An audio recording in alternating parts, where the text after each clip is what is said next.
Hello, आज मैं explain करने वाली हूँ बहुत ही ज़्यादा इंटरेस्टिंग ड्रामा जो कि बहुत ज़्यादा इंटरेस्टिंग है और ये ड्रामा टाइम ट्रैवल पर बेस है। स्टार्टिंग में हमारा मेन लीड सुहानचंद कहीं जा रहा था अपने पूरे गार्ड के साथ। सुहानचंद एक जनरल है। इधर हमारी फीमेल लीड के फादर को दिखाया जाता है जो फीमेल लीड राफी से सुहानचंद को मारने के लिए कह रहे थे और इधर सुहानचंद की टीम पर हमलावर अटैक कर देते हैं। उन हमलावर सारे गार्ड्स को मार देते हैं, सिर्फ सुहानचंद और उसका असिस्टेंट रह जाता है और सुहानचंद और वो दोनों मिलकर हमलावर से फाइट करते हैं। फिर राफी के फादर उस पर चिल्ला रहे थे क्योंकि राफी सुहानचंद को मारने की नहीं चाहती थी, क्योंकि उसके साथ उसकी शादी होने वाली थी और वो अपने हस्बैंड को नहीं मारना चाहती थी। इधर सुहानचंद के पास इस सिटी के एम्परर का ऑर्डर आया था, उसे लॉर्ड की पोजीशन दी गई थी और उसे जनरल का पोजीशन छीन लिया गया था। राफी अपनी बारात लेके जा रही थी अपने हस्बैंड के घर, लेकिन सुहानचंद को मारने से अच्छा वो पॉइजन पी लेती है। सुहानचंद की शादी दो गर्ल के साथ हो रही थी, राफी जो लीगल वाइफ बनेगी और कंकूबान नैनगोंग। इधर सुहानचंद से उसका जनरल पोजीशन छीन लिया जाता है। ये शादी एम्परर ने ही फिक्स करवाई थी। सुहानचंद तो बहुत गुस्सा करता रह जाता है और फिर रेडी हो जाता है शादी के लिए। और इधर राफी के मरने के बाद उसकी बॉडी में हमारी फीमेल लीड, जिसे हम राफी ही कहेंगे, वो मॉडर्न वर्ल्ड की आ जाती है और कुछ भी उसे समझ नहीं आ रहा था कि ये यहाँ क्या हो रहा था। और सर्वेंट शाओफेंग से पूछती है कि ये सब क्या हो रहा है, तो वो बताती है कि आप यून फैमिली से हैं और आज आपकी शादी है सुहानचंद के साथ, और बताती है कि आपको एक इलनेस है स्किन वाला। तो राफी अपने फेस को देख के चिल्लाने लगती है। सुहानचंद को मारने के लिए एम्परर ने ही वो हमलावर भेजा था। वो हमलावर एम्परर से माफ़ी मांगता है। वो हमलावर से आज रात को सुहानचंद को मारने के लिए कहते हैं। इधर रोड ब्लॉक हो गया था तो राफी बाहर आ जाती है। सर्वेंट तो डर गई थी कि उसे रोकने लगी थी कि ये यहाँ से भाग ना जाए। राफी तो घोड़े से चढ़ के अपने हस्बैंड के घर आ जाती है। सर्वेंट उसके आगे जाती है तो वो गिरने वाली थी, तभी उसे सुहानचंद आके होल्ड कर लेता है। राफी का स्कार्फ हट जाता है तो उसकी इस ब्यूटी देख के तो सुहानचंद तो होश ही उड़ जाता है और वो उसे देखते ही रह जाता है।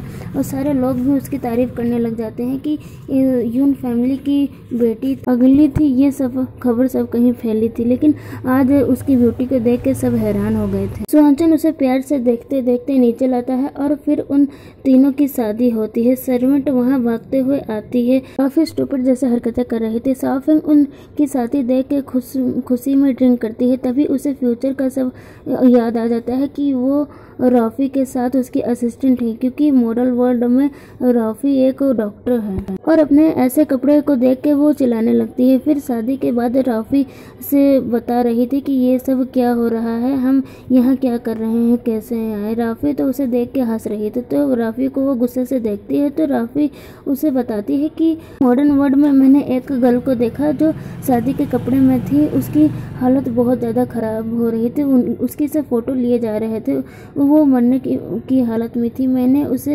एम्बुलेंस में बैठाया और उसका इलाज करने ही वाली थी, शॉक देने ही वाली थी कि यहाँ आ गई। और मैंने यहाँ आके देखा कि मेरे फेस पे सीरियस इलनेस है, मुझे मेडिसिन की ज़रूरत थी। तभी कोई बोला, मैं डर गई। वो सिस्टम था, वो कह रहा था कि मुझे यहाँ के लोगों को सेव करना है। मैंने उससे अपने लिए मेडिसिन मांगा तो एक स्क्रीन आया जिसमें मैंने अपने मेडिसिन को चूज़ किया। शाओफेंग कहती है तो तुम्हें मिशन पूरा करना होगा, तभी हम वापस जा पाएंगे। नाइट में सुहानचंद रूम में बैठा था, सिर्फ राफी के बारे में ही सोच रहा था। तभी रूम में राफी आती है और साफ कह देती है कि मैं तुमसे शादी नहीं करना चाहती। मैं भी जानती हूँ कि तुम भी मुझसे शादी नहीं करना चाहते। सुहानचंद उसके पास आके कहता है, तब तुम यहाँ क्यों आए। राफी कहती है, बाहर बहुत सारे लोग हैं, इसलिए आज हमें यहीं पे रुकना होगा, साथ ही में सुना होगा। और उसे फ्रेंड की तरह शोल्डर पर मार के चिल करने के लिए कहती है, लेकिन वो टच ही नहीं करने देता और उसे झटके से हटा देता है। राफी वहीं बैठ जाती है। सुहानचंद वहीं उसे बैठने के लिए कहता है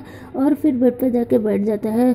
राफी उसे देख के सोच रही थी कि ये हैंडसम है, रिच है, लेकिन इसमें रोमांटिक ये थोड़ा सा भी नहीं। इधर रूम के बाहर कंकूबान नैनगोंग बाहर ही खड़ी थी अपनी वाइफ की ड्यूटी पूरा करने के लिए। अंदर राफी नैनगोंग खड़ी थी अपनी वाइफ की ड्यूटी पूरा करने के लिए। अंदर राफी बैठे बैठे सो गई थी और उसे सुहानचंद उठाता है। पहले बोल के वो नहीं उठती तो उसे मार के उठाता है। राफी उसके पास जाके उस पर चिल्लाने लगती है कि तुमने मुझे क्यों मारा। सुहांचन तो उसे पकड़ के पीठ पर लेटा लेता है और दोनों क्लोज हो गए थे। बाहर से ये सब कुंकुबाइन नेंगोंग देख के सैड हो जाती है। राफी उठने लगती है, तभी सुहांचन उसका मुंह बंद कर देता है और कुछ भी बोलने से मना कर देता है, क्योंकि पता चल गया था उसे कि यहाँ हमलावर आ रहे हैं। तो राफी के हेयरपिन को निकाल के ऊपर की तरफ मारता है तो वो हमलावर नीचे आ जाता है और दोनों पर अटैक करने लगता है। सुहांचन भी अपनी स्वॉर्ड निकाल लेता है। बाहर से कुंकुबाइन दरवाजा पीट रही थी कि खोले। उसकी आवाज़ सुहांचन का असिस्टेंट सुन लेता है और भागते हुए रूम की तरफ आता है। इधर ये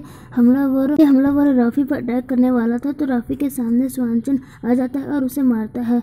वो सुहांचन के सामने कमज़ोर पड़ रहा था तो वो दरवाजे से भागने लगता है। आगे तो कुंकुबाइन नेंगोंग खड़ी थी तो वो उसे बेहोश कर देता है। असिस्टेंट उस हमलावर से लड़ने लगता है तो वो भाग जाता है और कुंकुबाइन जेंगुंग का पैर फिसलता है और वो असिस्टेंट के ऊपर आके गिर जाती हैं। उतने वक्त असिस्टेंट को स्वॉर्ड लग गई थी तो सुहांचन भाग के उसे आके देखता है। राफी उसका चोट देखती है तभी ही डिपार्टमेंट ऑफ जस्टिस के ऑफिसर आ जाते हैं जो सुहांचन के रेसिडेंस में ही काम करते थे। वो सुहांचन के पर्सनल असिस्टेंट को गिरफ्तार करने आए थे क्योंकि उसने अपने मास्टर को प्रोटेक्ट अच्छे से नहीं किया। राफी उनसे लड़ने लगती है, वो नहीं मानते और असिस्टेंट को पकड़ लेते हैं। तो राफी उनसे कहती है मैंने उस हमलावर को देखा है और उनके साथ ही चली जाती है। सुहांचन का गार्ड आके उस हमलावर का स्वॉर्ड दिखाता है जिसमें पॉइजन लगा हुआ था। सुहांचन भागा हुआ जाता है। इधर ministry of justice Wang ping को दिखाया जाता है जो उन्हीं हमलावर के बारे में बात कर रहे थे और जल्दी चलने के लिए कहते हैं। सुहांचन भागते हुए जेल में आता है अपने असिस्टेंट को देखने के लिए। असिस्टेंट का नाम मूसू है। उसकी हालत बहुत ज़्यादा खराब हो गई थी पॉइजन की वजह से, लेकिन राफी बताती है अब इसकी हालत ठीक है। सुहांचन पूछता है ये किसने किया। राफी सोचने लगती है कि उसने ये कैसे किया। राफी